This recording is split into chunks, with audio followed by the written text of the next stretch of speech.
Take a look up at the sky and outside. Why? Might as well. Might as well. Might as well. Might as well. Hey guys, it is Trey, my brother Cullen, and this is the Epiphany podcast. what's up? So just a few announcements before we get started. We like to keep you guys updated. If you watched the last video, again, thank you so much. There's a few technical difficulties just with like the sound issues and just how it sounded. So we're working that out right now, and hopefully it'll be better this time around. Second, we're working on a text newsletter, just so every time we upload a podcast or anything, you guys will get a text message. So if you want to be a part of that, reach out to me or Trey. We'll get you on that. Yeah. Did you have any announcements? No, really. And just because this is what the podcast is going to be about, we're setting a goal of at least getting 21 episodes, because apparently 90% of podcasters do not reach 21 episodes. 95%. 95%. Yeah. And so we would be in the top 5% of all podcasters if we get past that. So please continue to support. And with that being said, let's get into it. Speaking of goals, that's a good segment into our topic for today. Our topic for today is healthy habits and goal setting. Yeah. Just want to be, I always want to just be clear, and like, I'm not an expert, but like we just pick the topics because it's like, we want people to, think about it. We want to grow in it. And it's just, you got to pick something. So yeah, I want to say I'm not like David Goggins out here. I'm not amazing at, setting goals and all that kind of stuff, but I went to boarding school back in 2019, and a lot of it was about habits and goal setting and all that kind of stuff. So I do have a little knowledge in that area. So yeah, let me just get out our notes. So let's just start with our goals. Let's go with you first. Just what are some goals that you're working on right now, and what does that look like for you? So that's a good question. I would say some goals that I'm working on, physical goals. I'm trying to work out. I'm trying to eat more healthy, although with my body type, it doesn't really matter. I would say a spiritual goal is, and it's not really set in stone, but it's more like staying in my word. And also like I'm trying to become like a godly man that is like fit for a wife one day. I do want that, although I really do struggle in that area of just like lust and stuff like that. Third, I would say I'm trying to reach 2 years of sobriety, which is coming up in March of 2023. So what is that? October, November, December, like 5 months, 6 months. My mom always told me, that first year is hard, but the second year is even harder. And then it just gets easier from there. So if I can get 2 years, go from there, should be all right, Lord willing. Yeah.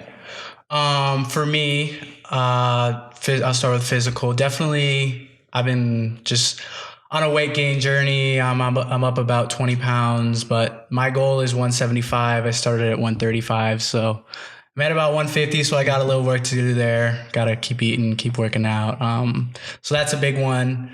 Spiritually, a big thing I'm working on right now is just my prayer life. I try to pray right when I wake up, right before I go to bed, and as much as I can in between the day. But the most important times for me, I've realized, is right before bed and right when I wake up, because then I end and start my day with, just time with God.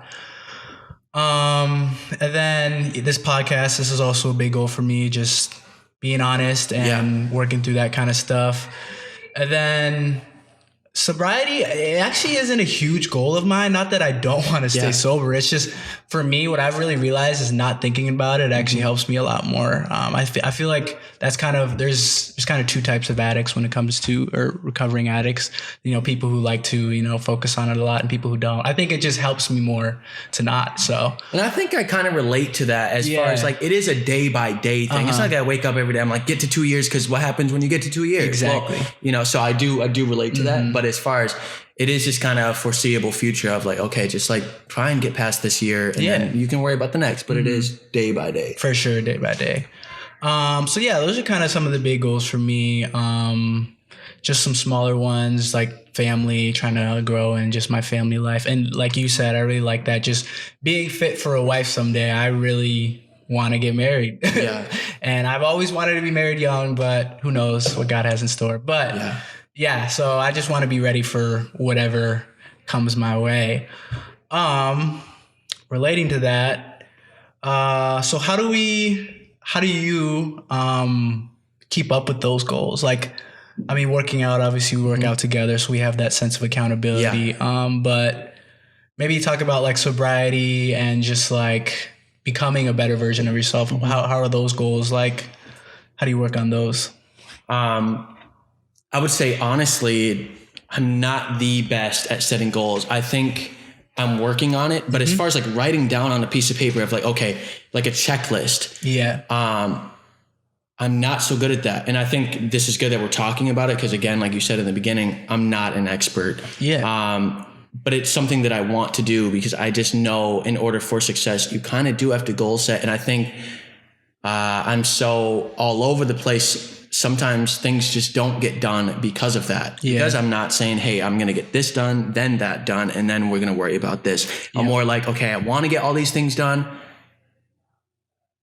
but then what? Yeah. How do you go about that? And so I think it's helpful that we're talking about this. And yeah, honestly, I feel a little convicted because I'm not the best at that. My mom is very good at that. She writes everything on her hand so she doesn't forget. And that's something I could practice and grow in for sure.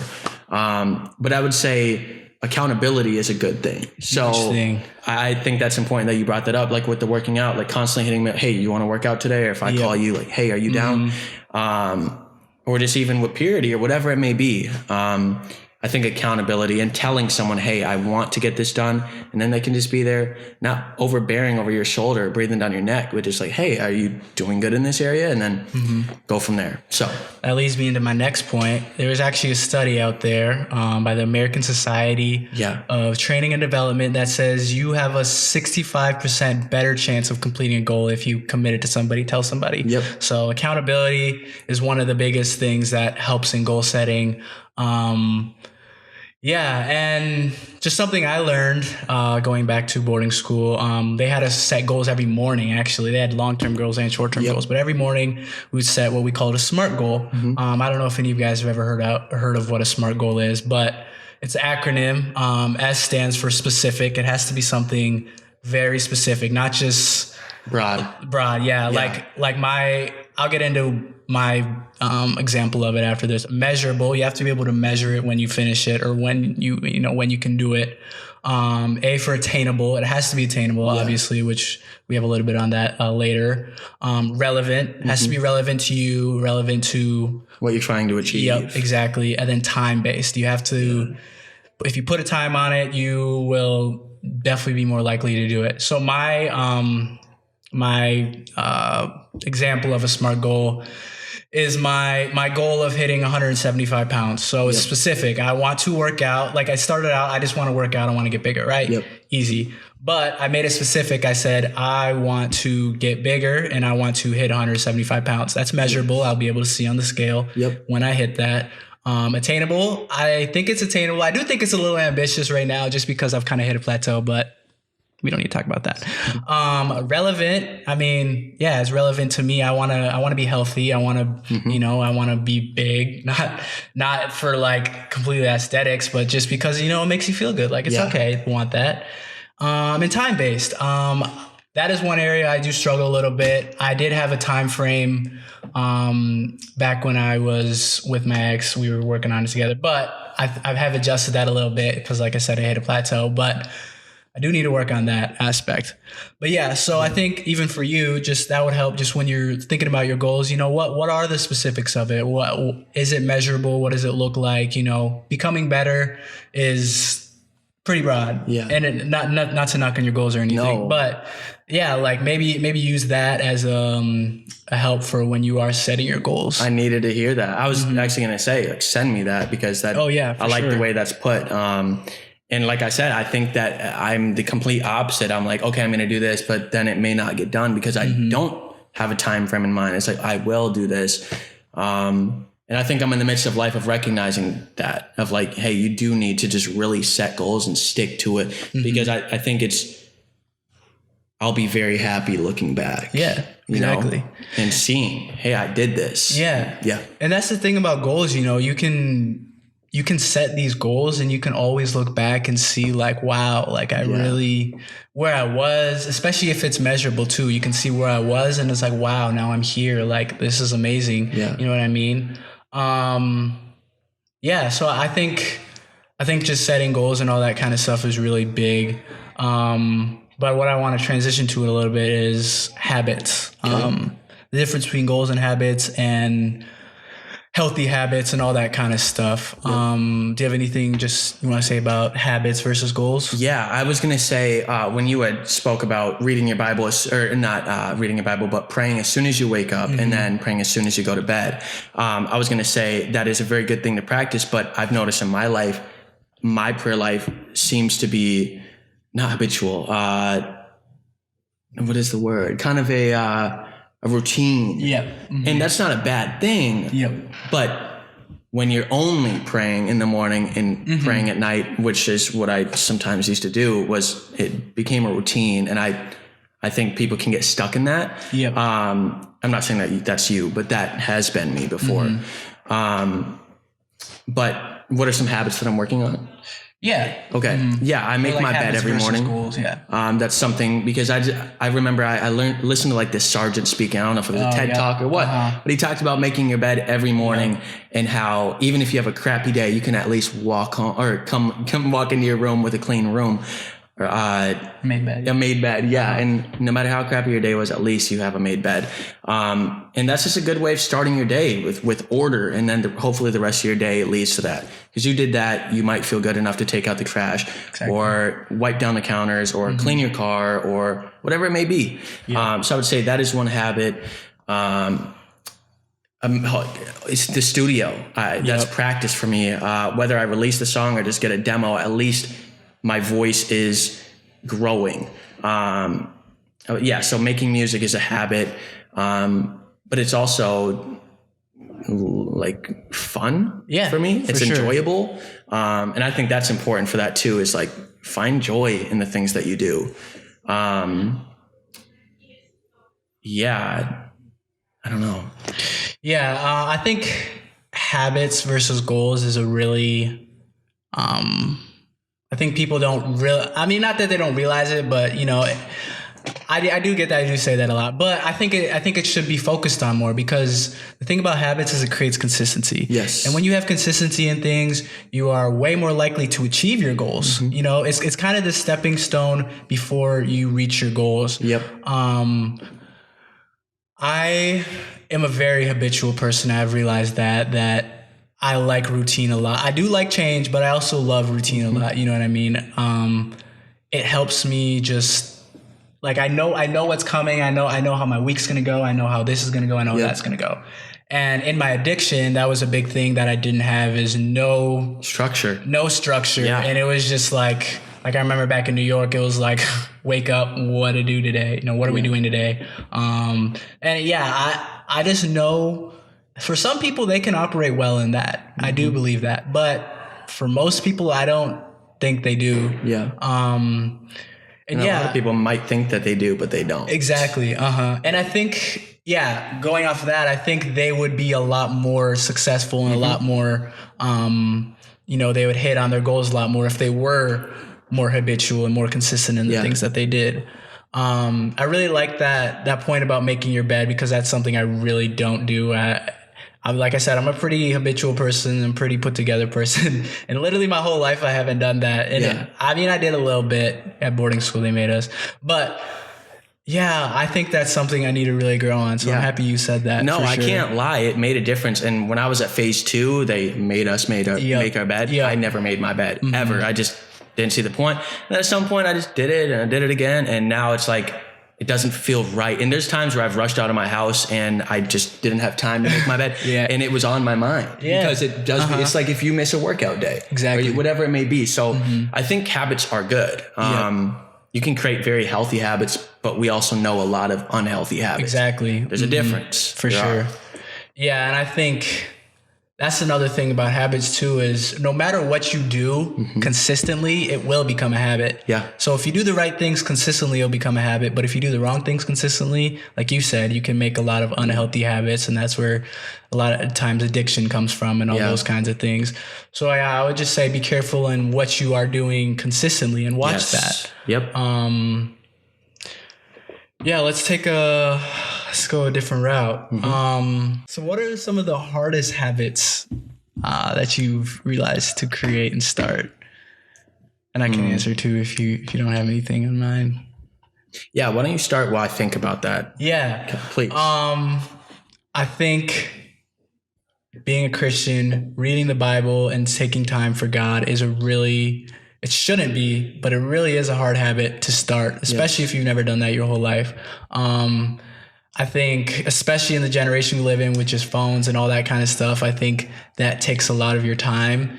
And yeah, it's definitely a hard one to start. But once you do start, I will say your spiritual life will take off. I am a prime example of that. Once I started actually praying and actually reading my Bible, like my life changed. Like I was a Christian for a long time, but you got to put the work in just like anything else. Working out. I think that's definitely a hard one to start. A lot of people, I know a lot of people who love it, but a lot of people in the beginning, it's just really hard. And it's just, so I think that's a big one that I think everyone should do at some point in life. I'm not saying you always have to be this big workout junkie and always, you don't got to do all that, but I think it's really healthy for people to work out and to be active in their lives. And then I think what I've realized, I'm in school now, but I was out of school for a while, is just figuring out ways to stay social and stay, consistent with people that you love. That's a very good point. I think once you get out of school, especially, you're so focused on work and, bills and all that kind of stuff that a lot of times that slips your mind. And not to say that everyone has that, but I think a lot of people fall into that. And I definitely fell into that this past year when I wasn't in school and just when I was working and doing whatever. Obviously addiction had to play into that, but I think that is a really big habit that I would advise all of you to instill, is just cherishing the people that you love. Yep. And along with that, also gratitude, being thankful for the things that you have. That was another thing I learned in a boarding school. They had us do what you're thankful for twice a day. And what I would do, I was a little extra, but at night I would write 10 things that I'm thankful for every day.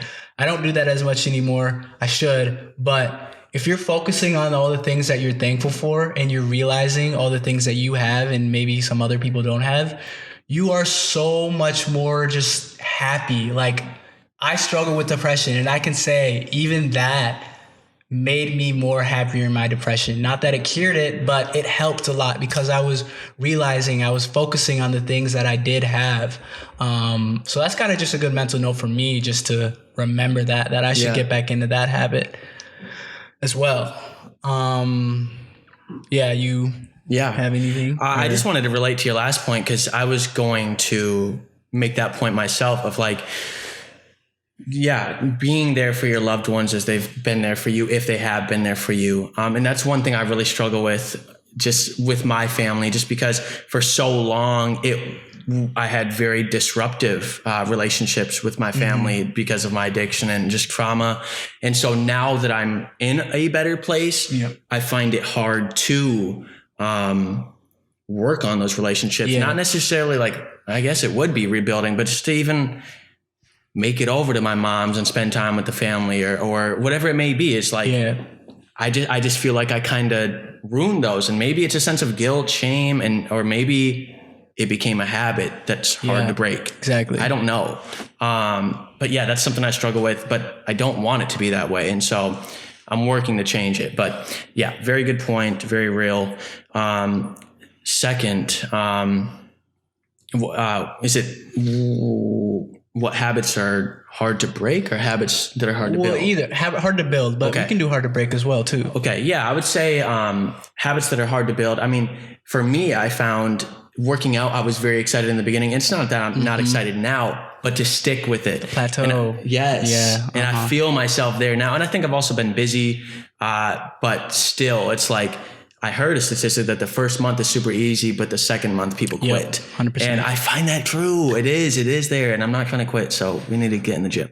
But third, I would say, man, my dad used to tell me, make 50 songs and you might get a hit. And I could never imagine having 50 songs. Now I'm making 50 songs in like 2 months. And whether they're like fully professional songs or just like partially demos, like I'm doing it. Yeah. But now it's the habit of like releasing music, bro. Exactly. That's what I struggle with, is like, it took me forever to drop that project, Love and Drugs. If you haven't heard it, go listen to it. It's a lot of time put into it, but it took me forever. And I think a part of it is like, the work is personal to me. Not that I'm afraid that people are going to hear it or judge. I don't care about that, but it's like, it's just putting it out there, or whether people are even going to hear it, of like, is it going to be, not respected, but like taken well? I don't know. I would definitely say that, but I have built a habit of like, when I get free time, I'm in the studio, I'm making music. It just doesn't feel right. I've taken weeks off because, you know, I felt like I was getting a little too sucked in, and I'd fasted. But even then it was like, I felt like I was doing something wrong. I felt like I was being lazy because it's such a habit for me. Exactly. And I don't think that's an awful thing, especially when it's what you want to do. If it's a passion, if it's real, you know? Thirdly, I'd say, man, breaking habits is hard. Yeah. Porn, it could be drugs, whatever it may be. It's hard to break those unhealthy habits or even replace them with better habits. For sure. Yeah. And whatever we're doing, we're making it a habit. And I don't know. Yeah. I think you touched on something really good there, as not just breaking the habit, but replacing it with something else. Yes.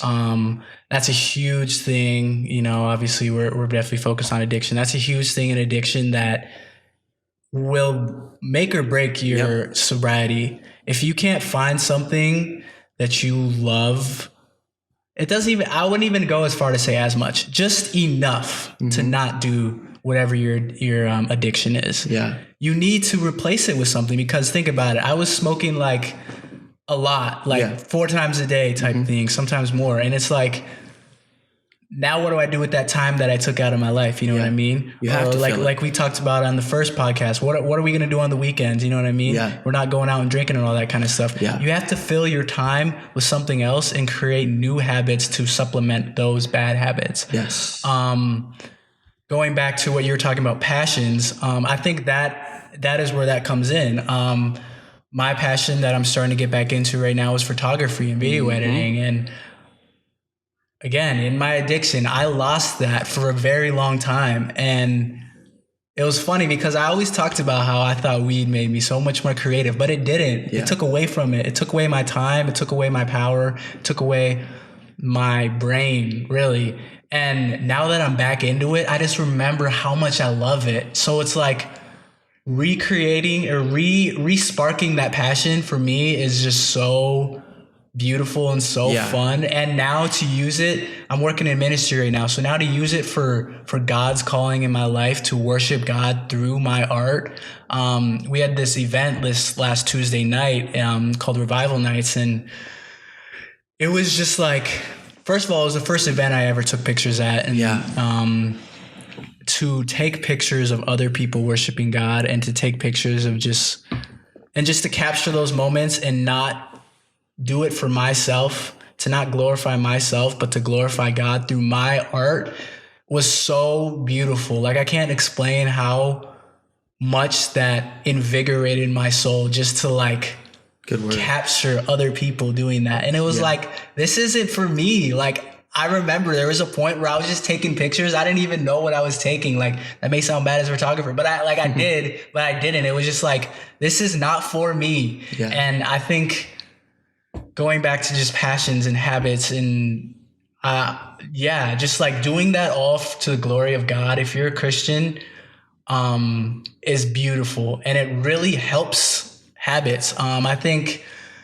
I mean, I even look at Jesus's life. Look at the habits that he had. You know, he would go away on his own and pray on his own, and he spoke to people, and he was just counterculture. Like, maybe not as much as a habit, but still, just some of the things in his life. If you go and look in his life, that is another way to, because that's the whole thing about the Christian walk, trying to be more like Jesus. So if you really pursue that, you'll succeed in habits and goal setting. I will say that. So it does relate. Like you said, we're a faith-based podcast, so I like to bring it all back to that. Where was I going with that? I'm kind of lost now. But anyway, passions, yes. So yeah, just goal setting and habits really will enhance all of your passions and everything you want to do in life, because like you said, if you make 50 songs, one of them will be a hit. Yeah. You know what I mean? So if you do a lot of what you do and love, you will be successful. No matter what success looks like, you will be successful. Mm-hmm. So yeah, I think that's a big part of just habits and goal setting. Yeah. So yeah. Next topic. Yeah. What do we got? Time management. Yeah. You want to touch on that? Yeah. I would say I'm good at this loosely. Again, I don't have a schedule. I think I've gotten better at putting stuff on my calendar. Yep. And I think I've built a routine of like, hey, if I have free time, I'm probably here on a Friday. I know I have the podcast. I know I'm working out with you. If I'm going home, I know I'm recording at night. Yep. It's been a little thrown off because my whole crew got laid off. And so there was a week, no, not even, maybe 5 days there where, you know, I was sleeping until 2 because I was up until 5 because I didn't work. But now I've been working part-time at this deli that I used to work at, and that's given me some structure, which, you know, I hated the job that I got laid off at, but like I noticed like it gave me a sense of something purposeful. For sure. Where, you know, I had 10 hours of my day, like I knew what I was doing. Mm-hmm. Then when I lost that, it was like, okay, what am I doing? Yeah. How am I going to fill my time? Mm-hmm. And it just felt kind of unhealthy. But yeah, now I have that. But I think my life is just kind of simple. It's like Monday, Tuesdays, I know I have meetings. I know I have this curfew at this time. You know, Wednesdays, I go and try a new pizza place. Every Wednesday, I try a new pizza place with my dad. And we might go back to the same place, but regardless, we get pizza. Thursdays, I have Purity Group. We have Purity Group. Mm-hmm. Fridays, podcast. Saturday, Sunday, it's like I'm usually here. Yeah. So my life is pretty plain and simple. Mm-hmm. Although I am just a very busy soul because I fill my time with those things, it doesn't give me time to do really anything that I shouldn't be doing, at least with drugs. So. Yeah.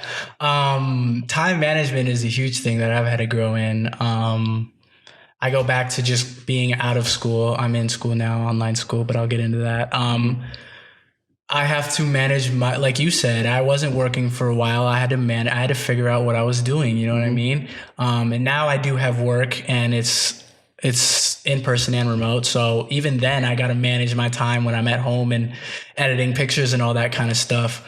And like I said, with online school, that is a huge area I've had to grow in time management, because all of my online school is, I can't think of the word right now, but basically you do it all on your own. What's the word? Not autonomous. I don't know, but I don't attend any classes, like no Zoom, nothing like that. So I just have deadlines. I have to finish. Speaking of deadlines, I got to do my homework tonight. Anyway, so I had to just learn a lot to do things on my own time, and I did tonight, but not wait until the last minute to do it. And I think that's something I've had to grow in, like I said before, just how does everything fit in? I like that you said that, you know, you have your days set out, and I do 100%. I have my groups on Mondays, Tuesdays, Thursdays, right? But apart from that, it's the downtime I have in between the groups, in between my work and in the morning, all that kind of stuff. What am I doing with that extra time that I have? You know what I mean?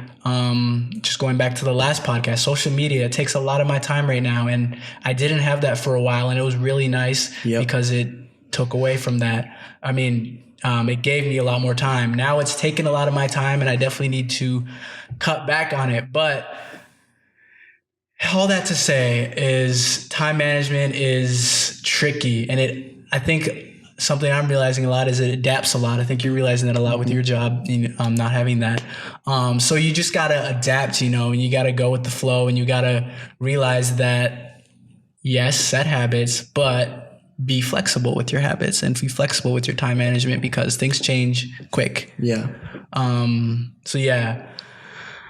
Going off of that, let's talk about enjoying the process. Yes. I actually have a quote. I was excited about this because I just went and saw the new David Bowie documentary / film. I gotta see that. It was really awesome. Super cool. But there was this quote in there, and he said, by enjoying the process, you are creating a dream come true. And I think a lot of times I forget to enjoy the process. I think I'm very caught up in the process, but I also think I'm very caught up in the future and the past. I think I'm in all three and very rarely in the present. Yeah. And that sucks to say because it sucks to feel that way. But it's something I'm working on. It's like understanding like, hey, anyone, whatever success means, but anyone successful was once in this position where, they just had a dream, they just had a vision. And that all ties into this podcast of like, how did they get there? Okay. I'm sure they set goals. I'm sure they made a checklist of like, okay, I'm going to drop a song bi-weekly. I'm going to have a music video every month, whatever it may be. And that's just one thing I'm working on because I recognize the talent that God has given me. But how am I going to reach new ears? Well, like I have to get these videos out. I have to maybe make a reel every 2 days. And these are just all new things to me, which I'm working on because I know I'm not, unless I was just some very lucky / blessed person, like someone's not just going to like find me and then all of a sudden like move me into this position. They need to see that you're serious, right? What have you built while independent? Yeah, right? For sure. So, yeah. Sorry, our camera cuts out at 30 minutes, so we gotta be mindful of that. But back to mindfulness. Yeah, so I think enjoying the process comes down to mindfulness. If you're doing, if you're not even if you're doing what you love, if you're doing anything and you're just mindlessly doing it, it's really bad for your soul, I think. I think mindfulness is one of the greatest skills for your soul and your head and everything in between.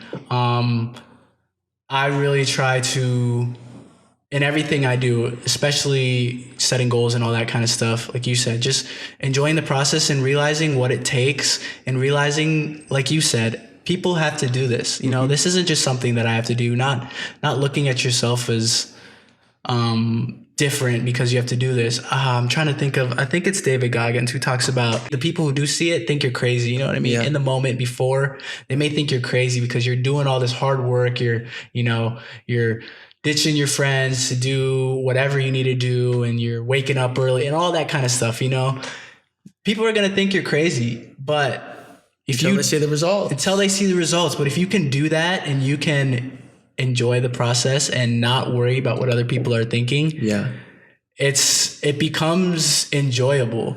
And I think I even know some artists who talk about that, just how they love the come up, because it's like they reminisce on it, just because it's like they were so hungry and there was so much that they needed to do, and it's just like you get to a point where it's like, well, everything's handed to you at some point. And I was a good point. I think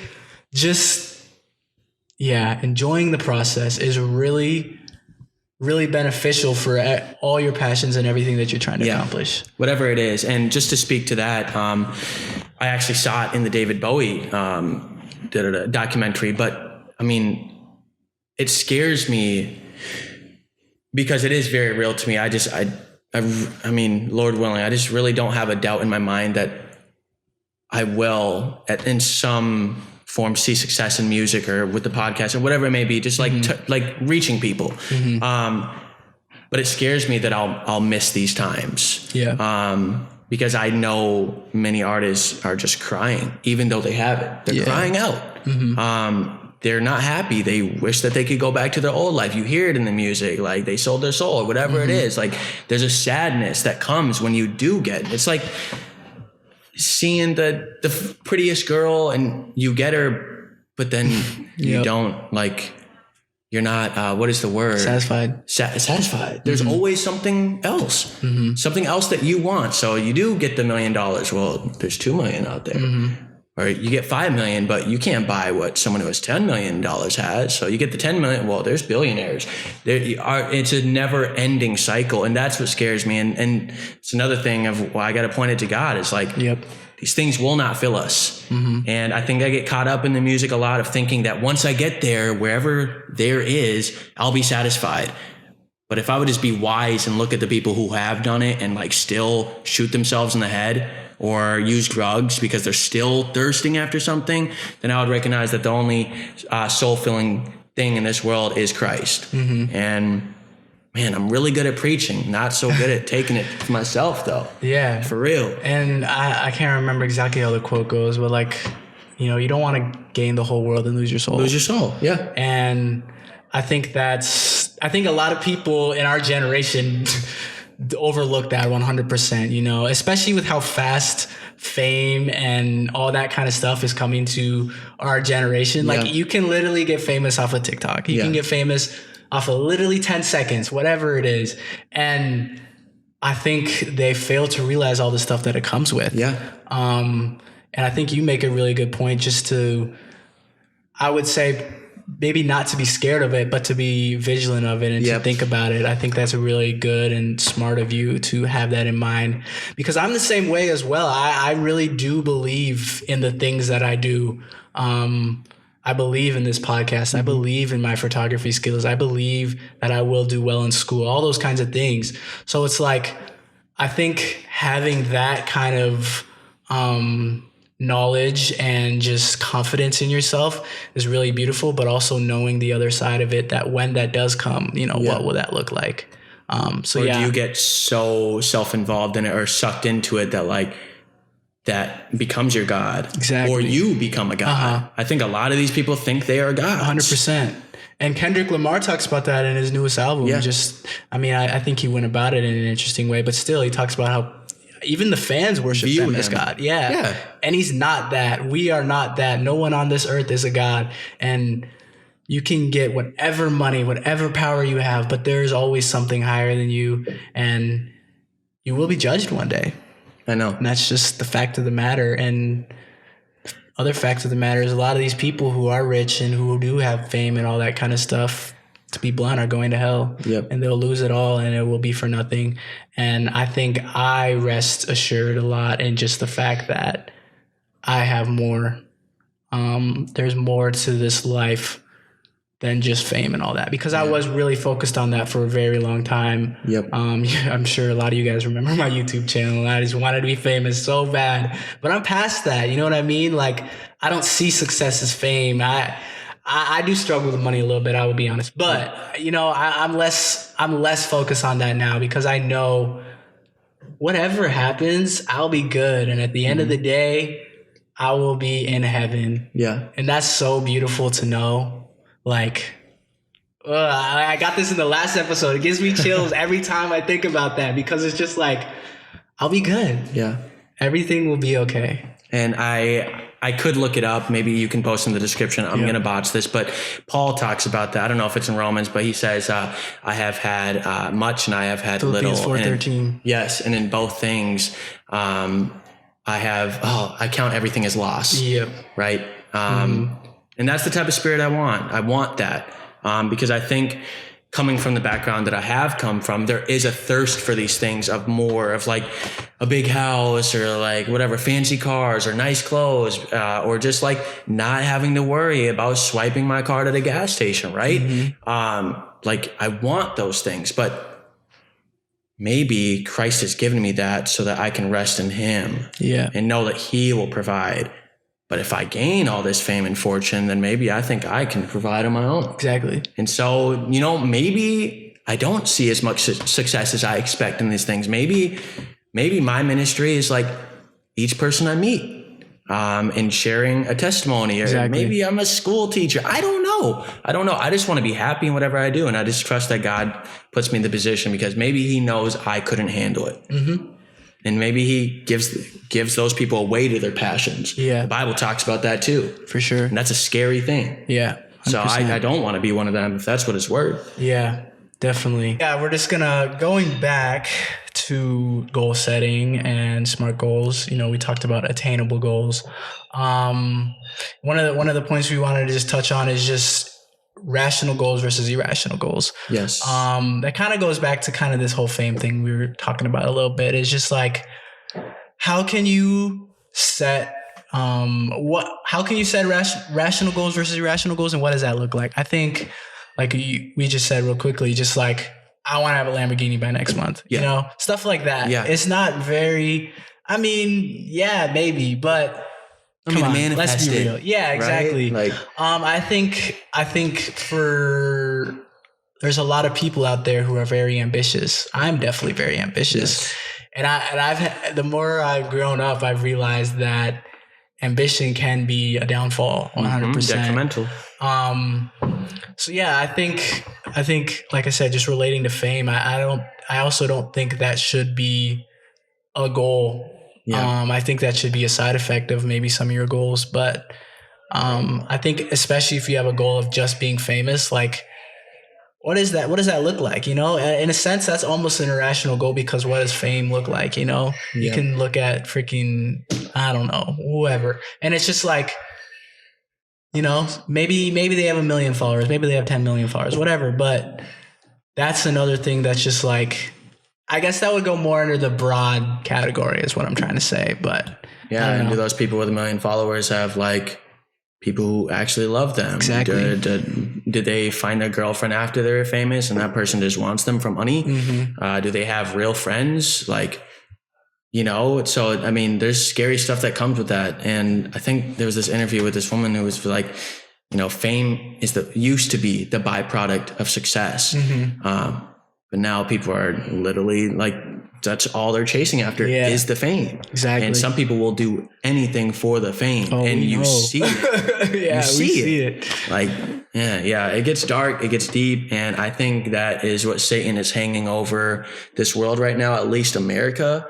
I think he is just dangling that and waiting for people to take the bait, because, and I can get sucked into it, but I also see it for what it is. And it's weird how he works. He's just not this red horned devil with a pitchfork, bro. He is just what you want. He is your desires. And like, sometimes I just got to ask myself, like, what am I chasing? Yeah. Like, really? Is it my own desires? Is it a desire from God? Or am I being deceived? Exactly. And I think that's a question people got to ask themselves too. Yeah. I definitely need to ask myself that. And just again, going back to the last podcast, kind of like social media. What are you posting for? What are you what are you trying to accomplish through that? And I love that analogy that, Satan is not not just that red horn. Like, he's exactly what you want. And that's the thing. I guess I hesitate to say this, but I've looked like evil into the eyes of evil before, and it's enticing. I know. It's very enticing. And I was talking about that. I was serious when I said, why does Satan have to make such good music? Really, I was, because I'm getting better, but like, there's sometimes I just don't care, and I'll throw on whatever, some vulgar rap song, because it's got a good beat and the voice sounds good. But like, what are they talking about? Exactly. Like, if, let's say you read the lyrics on a teleprompter and someone was like teaching you that, you'd be like, bro, what? Get out of here. But like, when he puts it in song form, let's play this over and over again. And it's enticing. And like, sometimes, not to like, I gotta say, be careful how I say this. Sometimes like, Christian things aren't as exciting. Yeah. 100%. And I think they can become exciting, but sometimes they're just not. Yeah. I mean, in church, they're not jumping and like, and maybe that's contemporary music. I don't know. There are some churches where they have rock bands and stuff, but like, it's not moshing. You're not, pushing each other back and forth. And it's, I don't know. And I think churches are falling into that. And I don't know if it's such a bad thing. It depends on the heart and spirit behind it. But I think churches are falling into making church more exciting, into getting the kids. Like, we need to make church cool. We need the laser beams. We need the lights. We need the guitar. We need the solo. Like, but is that really what Christ is about? Yes. Or are they trying to? I hear what you're saying, but I do work at a very energetic. Energetic and youth-focused ministry. And what I've realized is just that I don't think it's as much about as enticing the kids and all that kind of stuff. It's showing them that there is true enjoyment, in fun in Christ. Yes. 100%. And I think that, you know, there is this big stigma that it's old fashioned and all that kind of stuff. And it's not that. There is beauty and fun and litness in Christ. Like, and I've experienced it. And you were talking about, you know, you don't go to churches where they jump around. You need to come to revival night. First of all, I'll tell you that right now. You saw that video that I posted. Yeah. But there is that, bro. Yeah. It's out there, bro. And I don't disagree with you a lot, but it is out there. And and I believe it. And that's why I said just the spirit and behind it. Yeah. You know, if it's pure, it's pure. Yeah. Awesome. God wants you to enjoy life and have fun. And we can play ping pong to the glory of God. Really. Exactly. You know, so there is that. But I think there are churches, mega churches, like, where, 100%. You know, it's about God wants you to have this. God, like, sometimes, no. Yeah. And I think that does kind of bleed into like prosperity gospel and all that kind of stuff. But yeah, I do hear what you're saying now. I get it. But anyway, there is a lot of there's fun stuff out there in Christ, and I also do a little bit of social media and all that kind of stuff, and it's just like, you need to figure out a balance of marketing to them and trying to entice them and glorifying God. So I do hear that 100%, because that is a really, really fine line to walk. I do. And that's what scares me about making Christian rap is, you know, what am I doing it for? And I know I'm going to be judged one day. Yeah. And so it's a thin line. And sometimes I just wish I didn't have to walk it. Yeah, but narrow is the road. I know. And it's kind of life we chose. So I know. I will challenge you on that. It chose me. Yeah. Really. Exactly. So, yeah. Well, should we call it there? Yeah. Let's do it. Thank you so much for tuning in. Like and comment on the video, share the video. We'll get that newsletter out to you guys so you can get a text message when we get new videos. Yeah. And you got anything? No, really. I just want to say thank you and just keep tuning in. Again, with the audio, we're going to get it better. And hopefully you guys can actually really understand what we're saying. It's not echoing all over and compression's not all up, but just stick with us, please, and thank you. And we do got guests coming on very soon. That so too. Be on the lookout for that. Yes. So have a good night. Thank you, guys. Blessings. This cup worked magically. Take a look up at the sky and outside. Why? Might as well.